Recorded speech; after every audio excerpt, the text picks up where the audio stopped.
Hallelujah, hallelujah. ഇങ്ങനെയൊരു ഭാഗ്യ കർത്താവ് എനിക്ക് നൽകി തന്നതോർത്ത് ഞാൻ കർത്താവിന് സ്തോത്രം ചെയ്യുന്നു.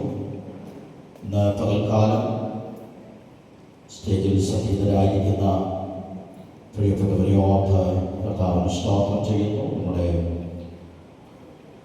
ഷറൻ ഫെലോഷിപ്പ് നെയ്യാറ്റിൻകര റീജിയൻ്റെ കോർഡിനേറ്ററായി സേവനമനുഷ്ഠിക്കുന്ന കർത്താവിൻ്റെ ദാസൻ പാസ്റ്റർ വിജയ ക്രിസ്തുദാസ് അവர்கள், സി എമ്മിൻ്റെ റീജിയൻ പ്രസിഡൻ്റായിട്ട് സേവനമനുഷ്ഠിക്കുന്ന പാസ്റ്റർ മോസസ്, വൈസ് പ്രസിഡൻ്റായി സേവനമനുഷ്ഠിക്കുന്ന പാസ്റ്റർ ബി ജോൺ അവர்கள், സി എം സെക്രട്ടറിയായി സേവനമനുഷ്ഠിക്കുന്ന പാസ്റ്റർ പ്രിയ ബ്രദർ സന്തോഷ് കുമാർ, അമ്മൻ എക്സിക്യൂട്ടീവ് അംഗങ്ങൾ, വിവിധ ചുമതലകൾ വഹിക്കുന്ന എല്ലാ പ്രിയപ്പെട്ടവർക്കും, അതുപോലെ നെയ്യാറ്റിൻകര സെൻറ്ററിൻ്റെ ചുമതല വഹിക്കുന്ന പ്രിയ pastor Jayasevan pastor, Neyyattinkara central സെക്രട്ടറിയായി സേവനമനുഷ്ഠിക്കുന്ന പാസ്റ്റർ അനീബനോനി അവர்கள், കൊറ്റാമം സെക്ഷൻ പ്രസിഡൻ്റായി സേവനമനുഷ്ഠിക്കുന്ന pastor Suresh Kumar, Chappathinkara Sharon fellowship ശുശ്രൂഷിക്കുന്ന പ്രിയ ബെന്നി പാസ്റ്റർ, അങ്ങനെ എല്ലാ പ്രിയപ്പെട്ടവരെയും ഈ മീറ്റിങ്ങിലേക്ക് നമ്മൾ സ്വാഗതം ചെയ്യുന്നു. അതോടുകൂടി എല്ലാവർക്കും എൻ്റെ വന്ദനവും ഈ തരുണത്തിൽ അറിയിക്കുന്നു. കർത്താവ് എല്ലാവരെയും സഹായിക്കുകയും അനുഗ്രഹിക്കുകയും ചെയ്യുമാറാകട്ടെ. വളരെ പ്രാർത്ഥനയോടെ നമുക്ക് ദൈവസന്നിധിയിലായിരിക്കും. ഇന്ന് പകൽക്കാല ദൈവസന്നിധിയിൽ വളരെ പ്രാർത്ഥനയോടെ നമുക്ക് ആയിരിക്കാം.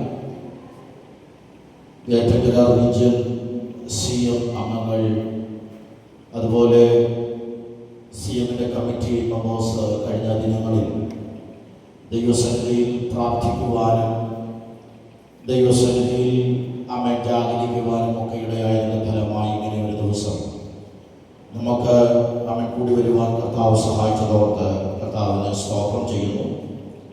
ചില നാളുകളത്തെ പ്രാർത്ഥനയുടെ ഫലമായി ഇങ്ങനെ നെയ്യാറ്റിൻകര റീജിയൻ ക്യാമ്പ് രൂപീകരിക്കുവാൻ കർത്താവ് സഹായിച്ചു.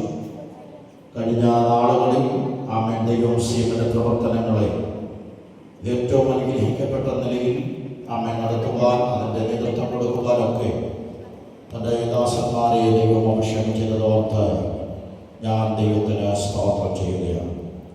ഇന്ന് പകൽക്കാലം എന്നിൽ നിക്ഷിപ്തമായിരിക്കുന്ന കാര്യം ഈ സി എമ്മിൻ്റെ ക്യാമ്പ് ദൈവകരങ്ങളിൽ സമർപ്പിക്കുക എന്നുള്ളതാണല്ലോ. വളരെ പ്രാർത്ഥനയോടെ നാം ദൈവസന്നിധിയിലായിരിക്കുക. പ്രാർത്ഥിച്ച് ആരംഭിച്ച നിമിഷം മുതൽ ദൈവത്തിൻ്റെ വലിയ സാന്നിധ്യം നമുക്ക് അനുഭവിച്ചറിയാം. ദൈവമിടയാക്കിയ കൃപകളെ ഓർത്ത് ഞാൻ ദൈവത്തിന് സ്തോത്രം ചെയ്യുന്നു.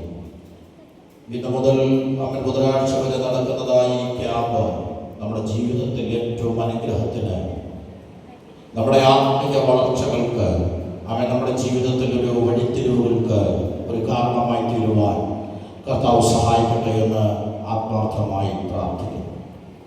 ഇവിടെ കേൾക്കപ്പെടുന്നതായ ദൈവത്തിൻ്റെ വചനങ്ങൾ അത് നമ്മുടെ ഹൃദയത്തിൽ ആഴമായി പതിയുവാനും, അടുത്ത കാൽച്ചുവടുകൾ എങ്ങനെ വയ്ക്കണം, എത്ര കാലം മുമ്പോട്ട് പോകണം എന്നൊക്കെയുള്ള ഒരു ഗൈഡൻസ് നമുക്ക് ഇവിടെ നിന്ന് ലഭിക്കും എന്നുള്ള കാര്യത്തിൽ യാതൊരു സംശയവുമില്ല.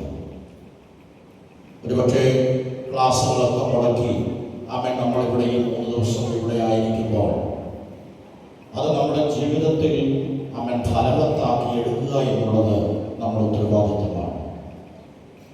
കേവലം 3 ദിവസം നമ്മളിവിടെ പാർത്തു എന്നുള്ളതിനേക്കാളപ്പുറമായി, ഇവിടെ പ്രോഗ്രാമിൽ അറ്റൻഡ് ചെയ്തു എന്നതിനേക്കാളപ്പുറമായി ദൈവത്തിൻ്റെ വലിയ സാന്നിധ്യം നമുക്ക് അനുഭവിക്കുവാനും ദൈവസന്നിധിയിൽ നമ്മളൊന്നുകൂടെ സമർപ്പിക്കാനും ഒന്നുകൂടെ ദൈവകരങ്ങളിൽ ഏൽപ്പിച്ചു കൊടുക്കുവാനും കർത്താവിൻ്റെ ഹിതത്തിനായി നമ്മൾ മുൻപോട്ട് പോകുവാനും ഈ ക്യാമ്പ് നമ്മെ സഹായിക്കട്ടെ എന്ന് ആത്മാർത്ഥമായി ഞാൻ പ്രാർത്ഥിക്കുന്നു. നമ്മുടെ ക്യാമ്പിൻ്റെ തീം എന്നുള്ളത് യഥാസ്ഥാനപ്പെടുക എന്നുള്ളതാണ്. അതിൻ്റെ ഗ്രീക്ക് വാക്ക് കഥാപിസോ എന്ന വാക്കാണ്. നമ്മൾ ആധാരമായി എടുത്തിരിക്കുന്ന വാക്യം 1 പത്രോസിന്റെ ലേഖനം 5-ാം അധ്യായം അതിൻ്റെ 10-ാമത്തെ വാക്യമാണ്. അതിനകത്ത് ഞാൻ തന്നെ വായിക്കാം. അവിടെ വായിക്കാൻ കഴിയുന്നു, എന്നാൽ അല്പകാലത്തേക്ക് കഷ്ടം സഹിക്കുന്ന നിങ്ങളെ ക്രിസ്തുവിൽ തന്റെ നിത്യ തേജസ്സിനായി വിളിച്ചിരിക്കുന്ന സർവകൃപാലുവായ ദൈവം തന്നെ യഥാസ്ഥാനപ്പെടുത്തി ഉറപ്പിച്ച് ശക്തീകരിക്കും. 3 വിഷയങ്ങൾ നമുക്കവിടെ കാണുവാനായിട്ട് കഴിയുന്നുണ്ട്. ഒന്ന്, അല്പകാലത്തേക്കുള്ള കഷ്ടം നാം സഹിക്കണം. മാനുഷിക ജീവിതത്തിൽ പ്രശ്നങ്ങളെ കൊണ്ട് നിറഞ്ഞതായ ഒരു കാലഘട്ടത്തിലൂടെയാണ് നാം കടന്നു പോകുന്നത്. കഷ്ടതകളും പ്രയാസങ്ങളും വേദനകളും ഒക്കെ നമ്മുടെ ജീവിതത്തിന് മുൻപിൽ വരുമ്പോൾ ദൈവത്തിന്റെ വചനം പറയുന്നു, നാം അല്പകാലത്തേക്കുള്ള കഷ്ടം നാം സഹിക്കണം എന്നുള്ളതാണ്. കഷ്ടങ്ങൾ വരല്ലേ എന്നല്ല, കഷ്ടങ്ങളെ സഹിക്കാനുള്ള ദൈവകൃപയ്ക്ക് വേണ്ടി നാം പ്രാർത്ഥിപ്പാനായിട്ട് ഇടയായിത്തീരും.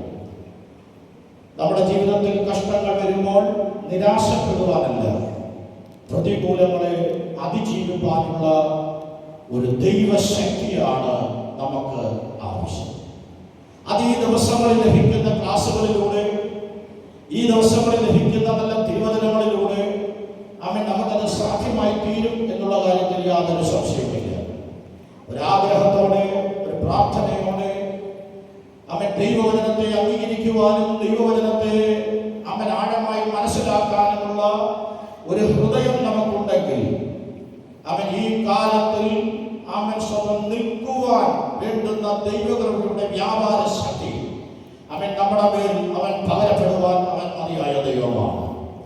രണ്ടാമത്തെ വിഷയത്തോടെ നമുക്ക് കാണുവാൻ കഴിയുന്ന നിത്യ തേജസ്സിനായി നമ്മെ ദൈവം വിളിച്ചിരിക്കുന്നു. ലോകത്തിലുള്ള സ്വന്തം മനുഷ്യരിൽ നിന്ന് ദൈവം നമ്മളെ ഒരു നിത്യ തേജസ്സിനായി ദൈവം വിളിച്ച് വേർതിരിച്ചിരിക്കുകയാണ്. ദൈവം നമ്മളെ വിളിച്ചപ്പോൾ ദൈവം നമുക്ക് ചില വാഗ്ദത്തങ്ങൾ നൽകിയാണ് നമ്മെ വിളിച്ചത്. അതിൽ ലോകം തരുന്ന വാഗ്ദത്തമല്ല, ദൈവം നമുക്ക് നൽകി തന്ന വാഗ്ദത്തം എന്ന് പറയുന്നത് മനുഷ്യർക്കാർക്കും ചിന്തിക്കാൻ കഴിയാത്തതായ വാഗ്ദത്തമാണ് ദൈവം നമുക്ക് മേൽ നൽകി തന്നത്. ഇന്നത്തെ പേർക്ക് മനസ്സിലാക്കുന്നുണ്ട്. നന്ദിയോടെ കർത്താവിനെ സ്തുതിക്കാനായിട്ട് കഴിയുമോ ദൈവമക്കളെ? ഹല്ലേലൂയ. മൂന്നാമത്തെ ഭാഗം നമുക്ക് കാണുവാൻ കഴിയുന്നു, യഥാസ്ഥാനപ്പെടുത്തി ഉറപ്പിച്ച് ശക്തീകരിക്കുന്ന ഒരു കർത്താവ്, നമ്മളെ ഉറപ്പിക്കുന്ന ഒരു കർത്താവുണ്ട്. എന്നാൽ ഈ ദിവസങ്ങളിൽ നമ്മുടെ ജീവിതത്തിൽ ഉറപ്പില്ലെങ്കിൽ, ഈ ദിവസങ്ങളിൽ നമ്മൾ ചാഞ്ചാടുന്നവരാണെങ്കിൽ, ഇവിടെ കേൾക്കുന്ന ദൈവവചന മുഖാന്തരം, ഇവിടെ കേൾക്കുന്ന ദൈവിക ആലോചനകൾ മുഖാന്തരം, പഠിപ്പിക്കുന്ന ക്ലാസുകൾ മുഖാന്തരം നമ്മളെ ശക്തീകരിച്ച് നമ്മളെ പുറത്തു കൊണ്ടുപോകുവാനായിട്ട് ഇടയായിത്തീരും. അടുത്ത ദിവസങ്ങളിൽ സ്കൂൾ തുറക്കുകയാണ്. അതുപോലെ പല മേഖലകളിലേക്ക് നാം കടന്നു പോകുമ്പോൾ നമ്മളെ ശക്തീകരിക്കുന്ന, നമ്മളെ യഥാസ്ഥാനപ്പെടുത്തി ശക്തീകരിക്കുന്ന ഒരു കർത്താവ് നമുക്കുണ്ട് എന്ന് നമ്മൾ മനസ്സിലാക്കി നമ്മുടെ ക്രിസ്തീയ ജീവിതം ചെയ്യുവാൻ ദൈവം നമ്മെ സഹായിക്കുമാറാകട്ടെ.